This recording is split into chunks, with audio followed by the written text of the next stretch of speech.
So Dwight, tell us a little bit about the roots of DoubleClick as a CDN and how that, in a sense, is part of the evolution to Panther. Give us a little bit of the overview. Right, so the connection is really, at DoubleClick we really had to learn the best practices of internet infrastructure and how you serve things at massive scale.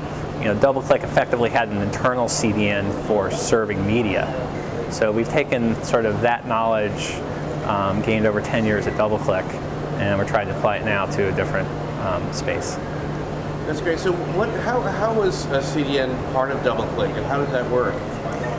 Well, when we would serve ads at DoubleClick, there is a ad selection step where you have to do the targeting. And then after that, you actually have to deliver the payload of the creative. And so that creative delivery is content delivery. So the problems are very similar at that point. So tell us about the demands of advertising in the internet now and serving ads. Is Panther addressing that market now, or is it more of the broadcasters, or is it the ad management? In other words, how does Panther's business now work with ad serving, if it does? Yes, a lot of our customers are ad-supported websites, which use us to deliver the content of their website and then use ad-serving technologies. Additionally, we have some Panther customers are actually ad-serving companies where we serve ad media for them. What are the challenges now with serving these video ads in terms of scalability and how you guys do that, or the options? Right. Well, video is a huge challenge to serve, whether it's an ad or a regular content, because video is roughly 1,000 times larger than an image. So it's a whole different sort of problem set for serving online content. And tell us how you guys are solving it. It's such a competitive space, and you have some of the big elephants in the rooms and the big entrenched players, and then you have a number of smaller ones and the peer-to-peer players. How do you guys, what's your space? How are you going to,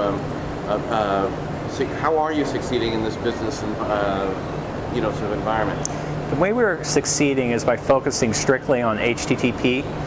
So we don't do any streaming protocols. We serve a lot of video on the HTTP, and we do all of our R&D on HTTP CDN space, and the classic mode of delivering that from servers, not peer-to-peer.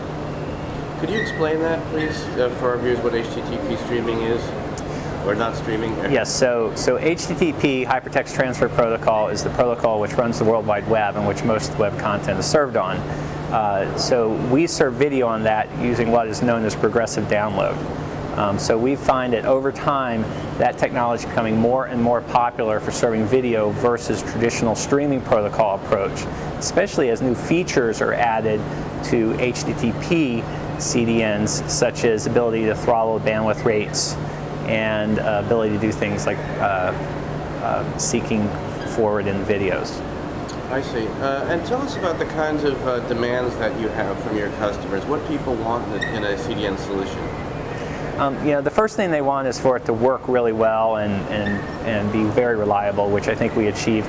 Secondly, I think one thing that we do is really give them a very high level of support. So if they have an issue, no matter what it is, we're very responsive to them, get them in touch with the engineers very quickly. Cool.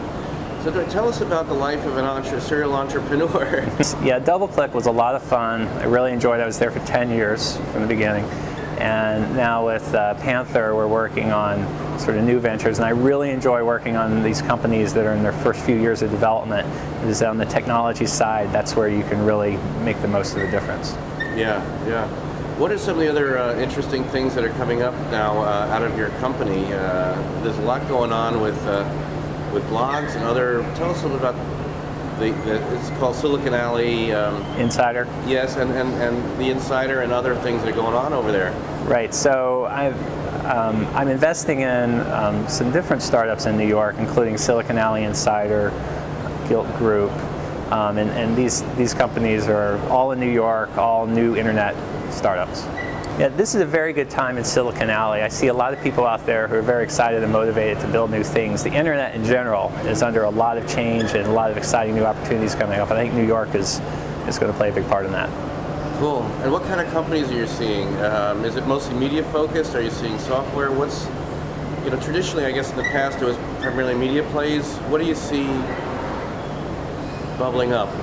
Yeah, I think you will see more of the classic sort of Web 2.0 user-generated content space, a lot more activity there. I think mobile, I think there's new sort of web-based applications which are going to come to life in mobile, which don't exist yet, that someone's going to invent. Someone's going to create the Facebook of mobile. I think also cloud computing is a big trend for the future with infrastructure for websites moving into the cloud. You know, CDNs are actually a form of cloud computing.